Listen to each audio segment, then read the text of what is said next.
Hello everyone, welcome back to my Sara YM টিভিতে আপনাদের সকলকে স্বাগতম। খুব সহজেই বানিয়ে ফেলুন কচু ইলিশে বিমের রেসিপি। এখানে আমি ইলিশ মাছ নিয়ে নিয়েছি। ইলিশ মাছগুলো ভালো করে আমি ম্যারিনেট করে নেব। হলুদ দিয়ে দিলাম, দিয়ে দেবো একটু লঙ্কার গুঁড়ো, দিয়ে দেবো স্বাদ মতো লবণ, দিয়ে আমি ভালো করে মেখে নেব।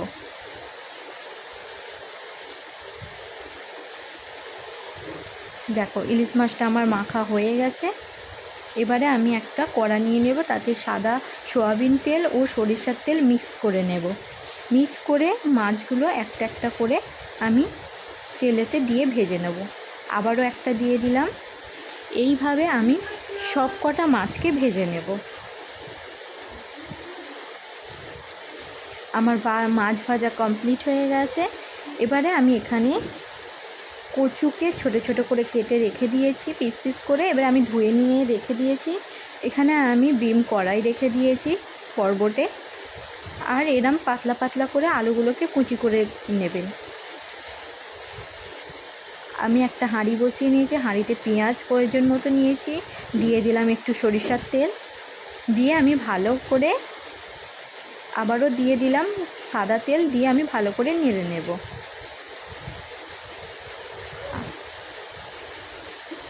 এখানে আমি আরও কিছু আলু কেটে রেখে দিয়েছি। এবার হাঁড়িতে দিয়ে দিলাম কচু দিয়ে আমি তেলের উপরে ভালো করে মাখা মাখা করব। তারপরে ফের দিয়ে দিলাম আলুটাকেও ভালো করে মাখা মাখা করে নেব। এবারে দিয়ে দেবো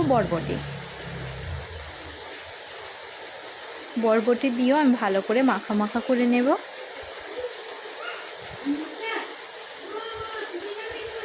এবার প্রয়োজন মতো লবণ দিয়ে দিলাম, দিয়ে আমি ভালো করে এটাকে নেড়ে নেব যাতে লবণটা ভালো করে সবজির মধ্যে ম্যারিনেট হয়ে যায়। দিয়ে দিলাম লাল লঙ্কা গুঁড়ো, দিয়ে দিলাম হলুদ গুঁড়ো,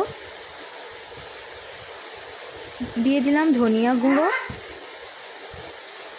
দিয়ে দিলাম জিরা গুঁড়ো, দিয়ে আমি ভালো করে নেড়ে মেখে নেব যাতে মশলাগুলো ভালোভাবে মেখে যায়। এবারে দিয়ে দিলাম রসুনের পেস্ট। এখানে আমি আদা ব্যবহার করব না।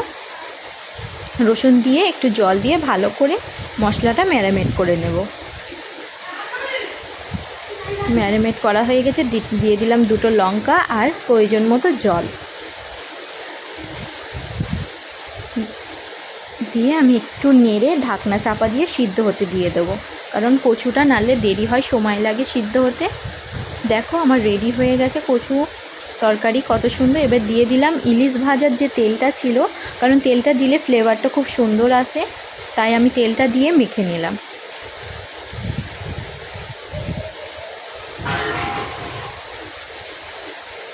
দেখো আমার সব নরম হয়ে গেছে। এবারে আমি ইলিশ মাছগুলো ওপরে দিয়ে বিছিয়ে দিয়ে আমি কিছুক্ষণ ঢাকনাটা মুড়ে রেখে দেব, যাতে ভালো করে মাছটা ফুটে আসে। দেখো আমার তরকারি প্রায় রেডি। একটু ঝোল রাখবো। আমি নাবিয়ে নিলাম হাঁড়িটাকে। দেখো ইলিশ কচু বিমের তরকারিটা কত সুন্দর হয়েছে। আপনারা বাড়িতে খুব সহজে বানিয়ে ফেলবেন। আর এটা আমার ফাইনাল লুক, কত সুন্দর হয়েছে আর এত টেস্টি। খেয়ে আমাকে অবশ্যই কমেন্ট করে জানাবেন। Thank you for watching YM Sara TV. YouTube থেকে দেখে থাকলে শেয়ার, সাবস্ক্রাইব, বেল আইকনটা অন করে দেবেন। ফেসবুক চ্যানেল থেকে দেখে থাকলে ফলো, লাইক অবশ্যই করে দেবেন।